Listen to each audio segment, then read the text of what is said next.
today's show, well, I've been waiting this one for a long time. We've done 150 of these shows, but this is my special one. It's the Elvis Presley special. Check it out.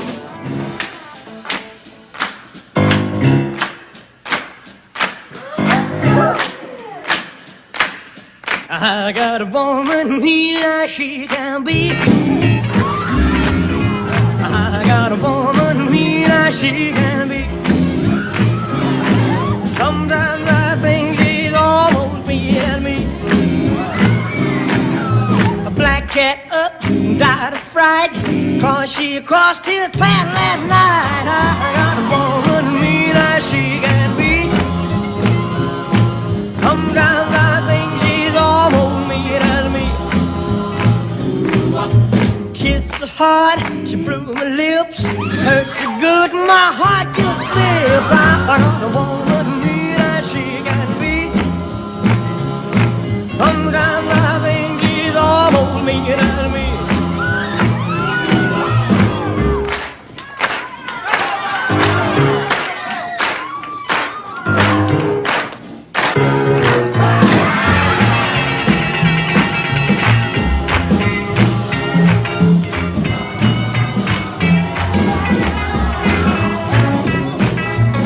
Strangest gal I ever had, never happy unless she's mad. I got a woman here, she can be.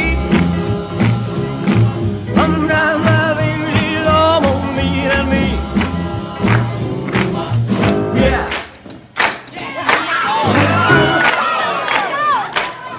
Yeah.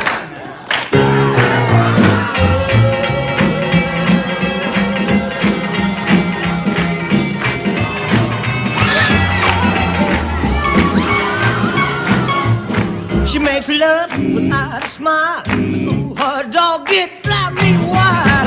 I got a woman here, she can be. Sometimes I think she's almost me and me. Sometimes I think she's almost mean as me. All right, with GK, George Klein, we have a little event called the Memphis Mafia Reunion. It happened, I think, last year down to Alvarez on Beale Street. This is the video. How this event started was a guy named Johnny Robertson who opened this joint up, and he and a guy named across the street, Silky, were the two guys that kicked off Beale Street. And I was doing a show for him way out in Bartlett. Johnny, we were packing him in pretty good on Sunday night. It was an oldies show. And Johnny said, GK, I'm moving you to Beale Street. I said, oh, John, I don't want to go to Beale Street. It's going to happen. And it did happen. And John Robertson, he passed away several years ago. One of the nicest, most involved guy. He was just a super guy. And he knew how to run a joint, a club. And so when he did the show, I was telling his wife, Sandy, raise your hand over there, baby. Sandy has picked up where John left off, and she runs 5 clubs. You believe that? Her and her son. Is this our 30th year? Is this what? 38? Okay, this is our 38th. The sign says that up here somewhere. But anyway, also people want to know, how in the world did you get the name Elvis Mafia? They thought it was Memphis Mafia. Well, originally it was the Memphis Mafia. And the way it all happened was, and I was out in Hollywood. Elvis was making a movie at Paramount Studios. And he comes out of his dressing room, and Dean Martin is standing there. And he said, well, here comes Elvis and the Tennessee Mafia. Because we all had on black suits and white ties and all that jazz. So we all started laughing about it. Well, the media heard about it. They changed it from Tennessee Mafia to Memphis Mafia. So, and then of course it belongs to Graceland now. And they gave us permission to use Elvis's Mafia tonight. That's how that all happened. Oh yeah, there's a lot. I'll kick off with a funny story about Elvis. Back in the day, Elvis, around Christmas, he would give things out. And would you know that he gave me a brand new Cadillac Convertible that year? And so I couldn't believe it. So I was on the radio at that time, and I got the guy to work for me to work another hour. And he did that night. So when I got off, I went out to Graceland to thank Elvis. He said, GK, you've been with me a long time, since the 8th grade, it's the least I can do. And he made a beautiful speech to me. We're right over here at the Cadillac dealership. And he said, GK, what is fame and fortune if you can't share it with your friends? I thought that was a great line. I think that's in my book. Also, well, a couple of stories. One more, and then I'll get that. We'll move on. But Dewey Phillips was the first disc jockey in the world to play an Elvis Presley record. And Elvis never forgot it. Elvis had a great memory of those who were nice to him when he was coming up and those who weren't nice to him. And he never forgot either one.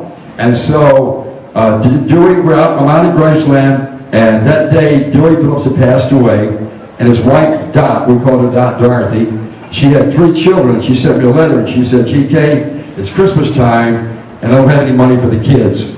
Would you please see if Elvis could help out? And I'll never forget, I walked in Graceland. We all came in the back door, by the way, right? You know, nobody came in the front door of Graceland except Elvis. So we're in the kitchen right off the dining room area, and I walked in and Elvis was sitting there with his daddy, Vernon, and I said, Elvis, I got a letter here from Dot Phillips, Dewey's wife. He said, let me see it. He read it. He thought about it for about 30 seconds, and he said, Daddy, send her $5,000 for Christmas. I mean, that's the type of guy Elvis was. He never forgot the people who helped him, and maybe later on if we have time, I'll also tell you a story that's not very good, but it's actually happened, about Elvis never forgot the people that were not friendly to him, and the people that kind of put him down and said he'd never make it. A lot of people told me he'd never make it. And I remember that one time when we were having a party one night at Graceland.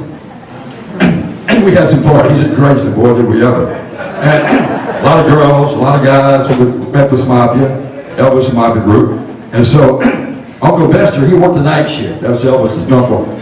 Uncle Travis worked the day shift, that's right. So Uncle Vester was on the gate. He calls up to the house. He said, GK, tell Elvis there's 2 guys down here went to Humes High School with you. Wonder if they can come out and party. I said, well, Uncle Vester, you know, I got it clear with Elvis. He said, okay. So I went and told Elvis, and Elvis said, come here, GK. I said, what? He said, I said, Elvis, we're going to be here for a long time. He said, yeah, I know. He said, but don't tell them guys, don't hurt their feelings. Just tell them we're going to cut the party short, and we'll maybe some other time they can come up. I went back to old Vester, and Elvis pulled me across the way, and he said, GK, those were 2 of the tough guys at Humes High that gave me a real hard time. Picked on me all the time. He said, I didn't try to cause a scene with them, but I never forgot they were mean to me when I was in high school. But he didn't cause a scene. He wouldn't do that, wouldn't he know? Anyway, those are my stories. There's a lot of events going on during Elvis Week, and we got one for you. We sent the crew out there. It's an Elvis Memorial Service at the University of Memphis. They took our cameras out. Let's look at it. Hi, I'm Dick Ranta. I've been the Communication and Fine Arts team. Thank you.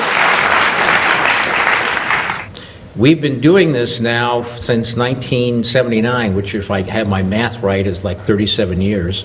Dr. John Bakke, who is standing over there, you will hear from, and myself were involved, in a number of other people, Gene Smith here at the university, some people from the county government and all that, and putting together some activities after we noticed in '78 that nothing much was going on. Remember Elvis, so we started doing this and other things and giving our Distinguished Achievement Award. The first one went to Sam Phillips, and this year's award is going to John Horniak. We serve as host here in the College of Communication Fine Arts for the event that George really puts together with the help of some great friends, some of whom are sitting here in the front row in that. And we're very pleased to be able to do that. I also wanted to point out that there are various opportunities if you wish to be involved in helping in some of the areas that have been particularly close to this activity. There is an endowed scholarship in Sam Phillips's name. There is an Elvis Presley scholarship. The endowed scholarship in Sam Phillips' name goes to help music industry students. We have a very fine music industry program here.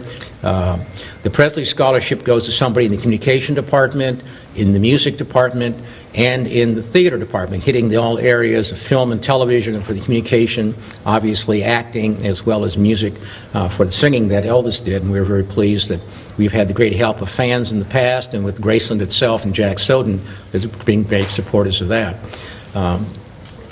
They also have an endowed scholarship in George Klein's name. So in order to entice you to help that scholarship as well as the others we talked about, why don't we hear from the man himself? Ladies and gentlemen, this is Elvis's day.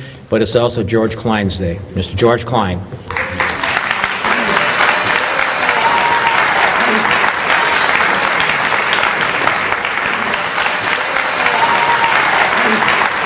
Ladies and gentlemen, with us today is one of the greatest songwriters in America, Mark James out of Memphis. And I'm glad to say that he's my friend, and I got friendly with him when he moved from Memphis from Houston, Texas. Didn't know who he was at all. We thought he looked like Glenn Campbell, and we said, who is this guy? And Chip's mom said, well, it's a songwriter from Houston. I'm bringing him in. He wrote so many beautiful, great songs. A couple of years ago, he was inducted into the Songwriters Hall of Fame. He and I wrote about 5 or 6 songs together.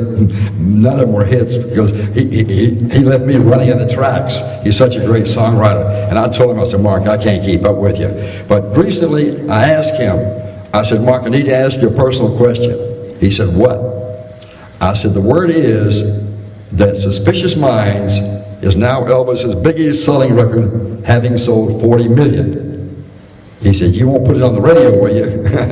I said, oh no, but I put it on that next day. But anyway, he said, George, last year I got paid on 40 million sales of Suspicious Minds. Ladies and gentlemen, what a great talent. We're glad to have him with us today, Mr. Mark James.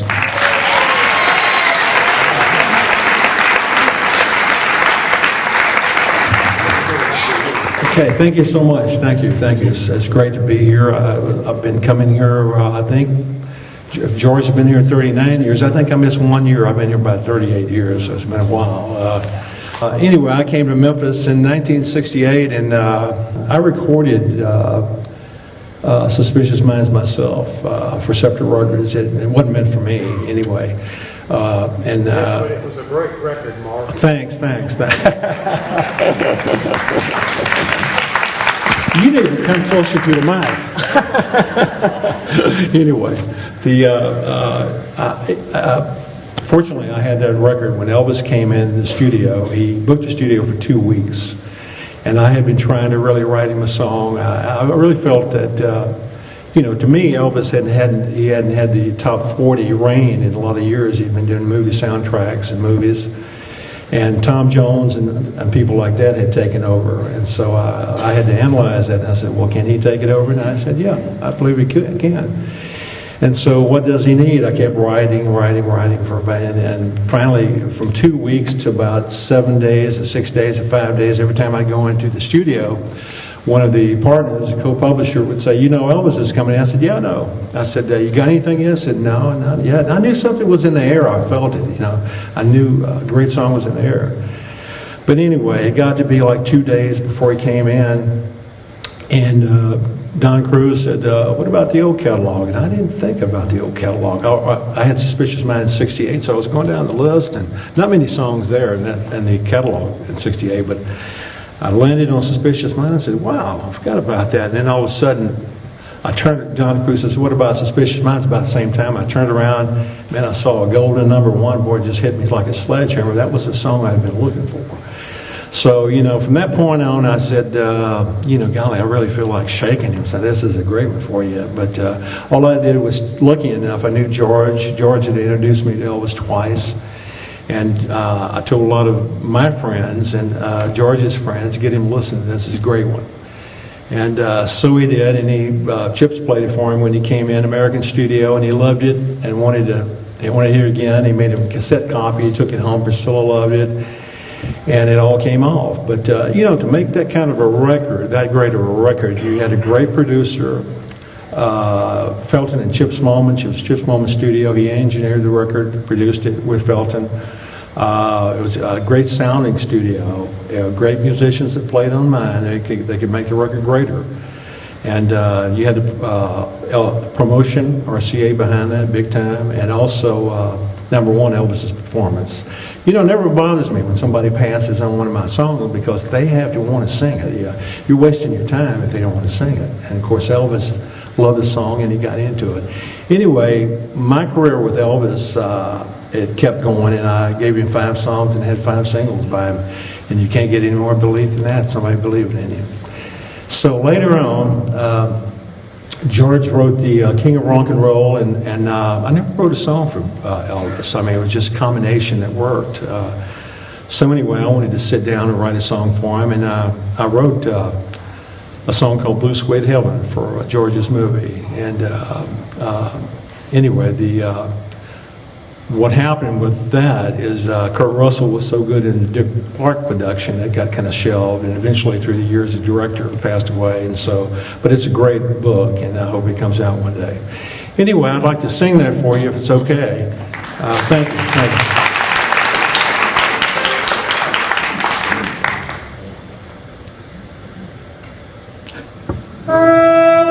Somewhere I know there's a blue suede heaven,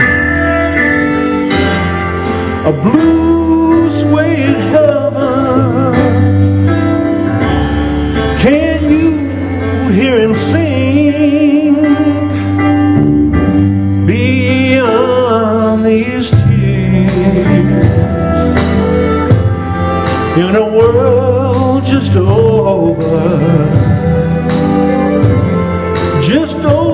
your shoulder to your rock and roll dreams. The red was for the one who didn't love the man from Memphis, Tennessee. Who brought us joy and gave us hope, the kind to build dreams on. Gave us songs to sing, and we're still singing right along. Oh yeah, rock and roll is living on.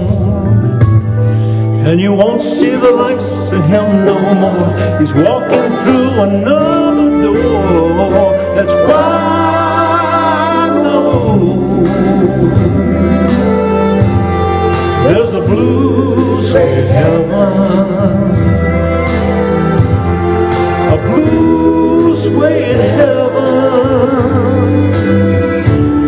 Can you hear him sing, singing his song?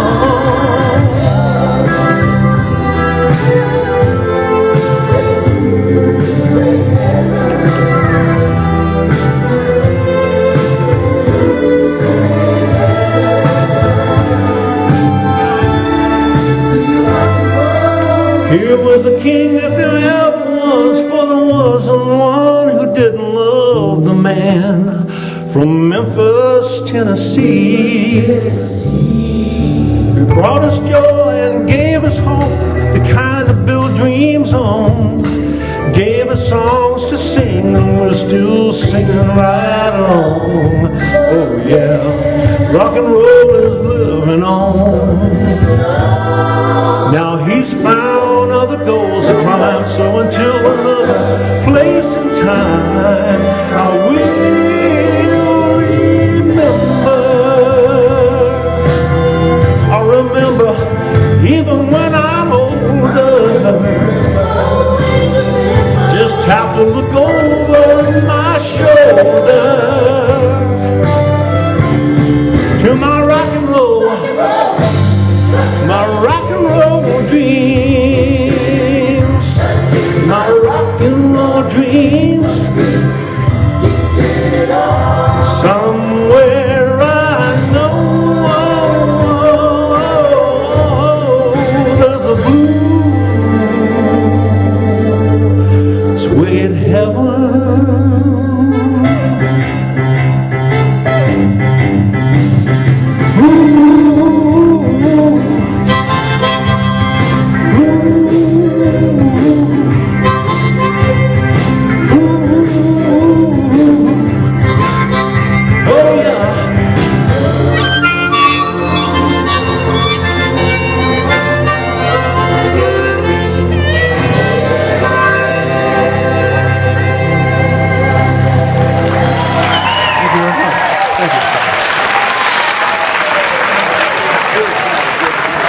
Ladies and gentlemen, Elvis picked up 4 guys to sing behind him early on in his career when he signed with RCA Records, known as the Jordanaires. And one of the guys who became a Jordanaire is here with us today. He has a fantastic bass voice, sung behind many, many big stars, and really a great guy. Ladies and gentlemen, Mr. Ray Walker.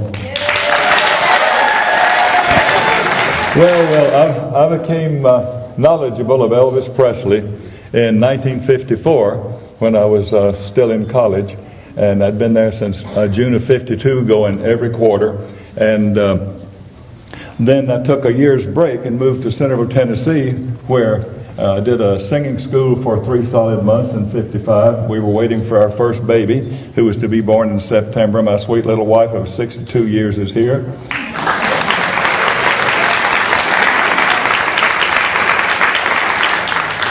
And I did a singing school for 3 months, and they started to want to build a radio station there in Centerville, Tennessee. The bankers did, so they asked me if I would join them. I said yes. So I helped O.H. Campbell build WHLP, the voice and choice of Middle Tennessee. Well, that was the time that Elvis had been being heard for like maybe a year. So I would play his record. Well, some people would complain, you know, "There ain't nothing but a hell, I'm over." They didn't. That's not. I said, wait a minute. So here's one of the things I would say when I would come on, like at 11 o'clock in the morning or 10 or whenever I'd play. And I would always play his records. I said, folks, I don't know what you think about this guy. And I've never heard a name like Elvis Presley. I said, I know one Elvis up and down. He's a minister, Elvis Hufford. So this is my introduction to a man that's going to be here a long time, and let me tell you why. You get used to it because old people like him and children like him, and all of us in the middle have just got to stand it, okay? And then I'd play a record. Well, after that year, got in touch with Gordon Stoker in April of '58, went to Hollywood with him, worked with Rick Nelson and Tommy Sands, did 4 Jordanaire singles, came back and finished the school May 31st, and legally went with the Jordanaires June 1st, 1958. We gathered to do a session at RCAB, and he hadn't decided what he was going to do yet, so he recorded a song, and we were sitting around, and finally he stood up and he said, "I've decided to do a religious album." He said, "Anybody got any suggestions?" Well, that was a great session lineup there. We had the Jordanaires, and we had the Imperials, and we had Jake Hess, and we had Millie Winnie and Dolores there. Good group. So I walked over to him as he was standing at the piano there, and I said, "Elvis, you really ought to record How Great Thou Art." He said, "Famous people always stutter, that's why I don't. And rich people stutter." He said, I don't know how great thou art. I said, well, George Beverly Shea uses it with Billy Graham's concerts and meetings, and we've gotten every country star that we can get to record it, and we recorded it ourselves. He said, well, okay, if you think I should. I said, Elvis, if you'll record How Great Thou Art, it will become your signature song, and you'll be the signature of that song. He said, okay. So I went to the car and got a book so he could look at things out of the trunk of my car. And we stood there and taught him that song. He just listened. He's the best listener I ever saw, ever in my life. He listened to us sing the song. Then he sat down on the piano for nearly 3 hours working on the song. Never looked at the words again. Then he got up and said, let's cut it. So we all got together because we'd been off for a long time, you know. He got to his microphone. They got everything started. He went through it one time. They said, let's try another one. Went through it another time. So finally they said, you can't beat the first cut, Elvis. Without words and not knowing the music well, Elvis Presley recorded How Great Thou Art with the first take. And ladies and gentlemen, he named that album How Great Thou Art. And today, he is the signature of that song, and that is his signature. Thank you, Elvis. Elvis, this is not in the form of a question, but I'd like to take this opportunity to welcome you home for everybody in Memphis and the South. Well, thank you. You'll never know how happy I am to be here. Someone asked me this morning, what did I miss about Memphis? And I said, everything. I asked that question on the train this morning, and we used it several times, and you said anything you mentioned about Memphis that I missed that much. Well, sir, I've been here for quite a while, about 14 or 15 years now. I pretty well know Memphis. I thought I did, but I drove home. You know. We got to wrap it, but I do remember very vividly, I think it was August somewhere, 16th, somewhere in that area, I'm out at fairgrounds, and I'm doing some freelance work for the people at the fair, getting them jobs and doing shows for them, et cetera, et cetera. So I'm in my little office, and I get a call, and they said, Mr. Klein, line 1. Then another call came by, said, Mr. Klein, line 2. That went on for a while. When we got to line 4 or 5, I said, what's going on here? And they said, well, the lines are for you. You better start answering them. And I answered one just to see who was calling. And it was a lady who at that time, she was going with Mr. Vernon Presley. She said, George, you need to get out here to Graceland as fast as you can. I said, what's wrong? She said, we'll explain it to you when you get here. Please come out as fast as you can.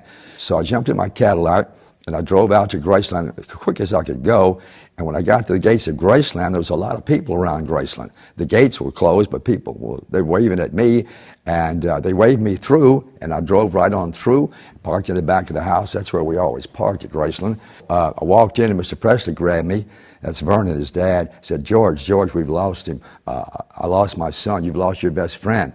I said, Mr. Presley, what's wrong? He said, well, we got word that Elvis has passed away. I said, really? Are you serious? He said, I'm very, very serious. He said, but if you could help us out up here with answering these phones and telling us who should come up and who shouldn't come up and pay their respects, we would really appreciate it. I said, Mr. Presley, I'll be more than happy to do that. Of course, I was shaking and nervous myself because this was really heavyweight stuff, So I went over and started helping them answer the phones were coming through the kitchen for some reason, and I started answering some of those. And we was asking them, well, what's your reason for calling? How'd you get this number? And telling them, well, I think there'll be a viewing for tomorrow or the next day. Please try to come in. And about that time, I get a call from down at the gate at Graceland, and one of the gate guards says, George, this guy on the phone claims that he's James Brown, the singer, and he wants to talk to you. So I went over. By this time, Priscilla had arrived. She flew in from Los Angeles, and Elvis is playing the Lisa Marie. And I said, hello. And this guy said, George, this is James Brown. Is it true that Elvis passed away? I said, yeah, it is, James. He said, can I come out and pay my respects? I didn't know what to say, so I went over to Priscilla, and she said, sure, Elvis liked James Brown a whole lot. So James Brown flew up in his airplane and came into the kitchen area, and I introduced him to Mrs. Priscilla Presley, and he said, can I go pay my respects? So I went to Priscilla, and I said, Priscilla, James Brown wants to know if he can go in the visitation room and pay his respects. And she said, sure, but don't stay long, Mr. Brown, because there's a lot of family people coming up in just a little while. So we went in, Elvis stayed in the room where the casket was, where the piano was.